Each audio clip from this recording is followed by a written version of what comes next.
नमस्कार मंडळी, नाव माझं अजय. हा 2026चा आपला पहिला ब्लॉग आहे.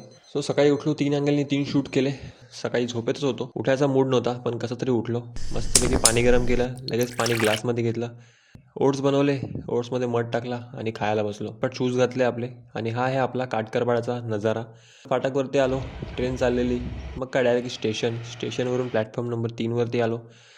प्लॅटफॉर्म 3वरती येऊन मस्तपैकी आपली ट्रेन पकडली. हे ट्रेनमध्ये बसून डायरेक्ट वसई, हा आहे वसईचा नजारा. वसईवरून खाली आलो, खालतून मग डायरेक्ट ऑफिसमधून तर चालू केली आहे, पण समजत नाही काय टाकायचं काय नाही टाकायचं. आजचा दिवस तर जाईल कसं तरी, पण उद्या काय टाकायचं की टाकायचं काय, नेक्स्ट व्हिडिओ काय येणार आहे मला पण नाही माहिती. पण ब्लॉगिंग बघत राहा लास्टपर्यंत. ऑफिसमधून बाहेर आलो, मग रिक्षामध्ये आलो, रिक्षा पकडली. रिक्षा पकडून डायरेक्ट वसई स्टेशनचा नजारा आहे हा. बघा किती मस्त वाटतो. ट्रेनची गर्दी तुम्हाला माहीतच आहे. धावत धावत आलो, 5:05ची ट्रेन पकडायची होती आणि शेवटी ती पण गेली. धावून पण काय फायदा नाही झाला. ट्रेन सुटायची ती शेवटी सुटलीच. मग काय 1 तास वेट करून शेवटी 6:18च्या ट्रेनने आलो. हा आहे स्टेशनचा नजारा. चला भेटूया नेक्स्ट व्हिडिओमध्ये. थँक्यू.